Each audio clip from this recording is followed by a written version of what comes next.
G'day folks, welcome to the channel. Today we get stuck into another video.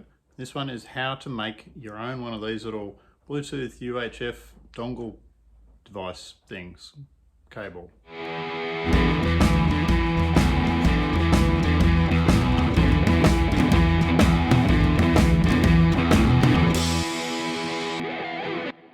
In case you've missed it, it's a way to pair your UHF to your helmet intercom wirelessly.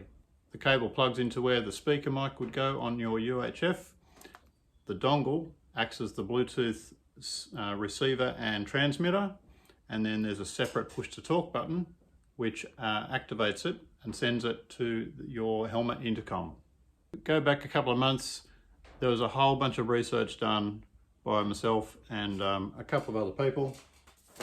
Quite a lot of research went into this project, and what we came up with was something that worked for me. It's worked for at least two other people that I ride with, no problems.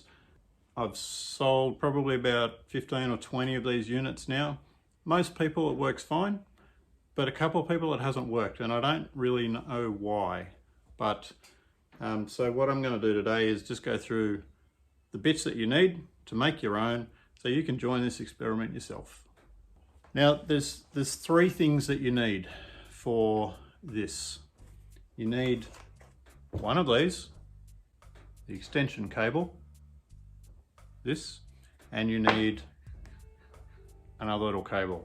The first thing to understand with the Bluetooth headset is that this is designed to attach to a UHF radio. It attaches like this, and this is how it's designed to work. So if you are doing anything other than this, you're kind of on your own here. That's where I am with this version of it. I'm on my own, I'm doing my own thing, because it was never designed for that. They come in two types. There's an M type and a K type plug. Different plugs, different configurations, they're totally different. So you can see one is like a stereo pin type unit, two stereo pins, a 3.5 and a 2.5 stereo pin. The other one has a TRS pin on it. So with the three sort of segments on it, and the spacings are different, and they're designed to suit different radios. So you have to get the right one of these to sort of match your radio. If you have a Kenwood radio or a Baofeng radio, 2-pin port on the side, probably all you need to do is buy the K-type version of this, plug it straight in the side, and you are good to go. Job's done. If you have a Motorola radio with a 2-pin plug on it, you buy the M-type one of these, plug it in the side, and you are good to go. If you've got anything else, you need to do your own thing.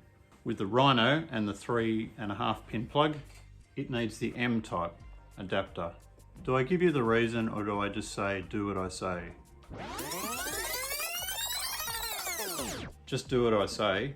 If you are trying to interface to a radio that has a 2.5 pin single pin plug, get the M-type adapter. What I'm going to do is put a description of what you need to search for in eBay, and you can find them on Amazon, and you can find them Banggood is the other site I've seen them, if you want to deal with that. But for here in Australia, it's probably Amazon or eBay. eBay is where I found them. I will put this here below on this screen, and I will put the text down below in the description as to what it is that you need to search on to find one of these units. And you have to watch the description for what you're buying. If it's got Baofeng in the description, in the title, it's going to be the K-type. If it's got Kenwood, it'll be the K-type. If it has Motorola, it'll be the M-type. So just be careful about which one it is that you're buying to make sure it meets what you need. The thing that you will get if you buy one of these kits is this little Bluetooth earpiece. You don't need that, throw that away. The bit that you need is just the adapter and the push to talk. That takes care of the dongle side. Now the next thing that you need is to make this cable, you need the female double pin socket on this end and a single pin on the other end. To do that, you need two separate cables. You can't buy this as a thing. You've got to make it yourself. This is what I use. I buy one of these 2.5mm to 3.5mm converter cables. They're cheap. They're a few dollars each. There's not much in it. And then just cut the end off. Again, I'll put what you need to search for. And I'll actually have a link to the ones that I use because there's different quality versions of these around. I've had trouble with some. This particular one seems to be working well so far. So I'll put a link to this one in the description below. The other part of this cable is the female double pin. Now that is kind of the secret sauce for this whole project, and that is it's a Motorola radio extension cable. One end has the male end to fit a Motorola radio, and the other end is the female end. So I guess this is for extending your speaker mic on your UHF from here to 2 meters away. I get these and I simply cut this bit off. This is the bit that I want, the female end, and the male end goes in the bin. Now this extension cable, I will put a link, no, I won't put a link. I will put the description of what it is that you need to search for as well. So this here below is what you need to search on. I'll put that below in the description if you want to cut and paste it.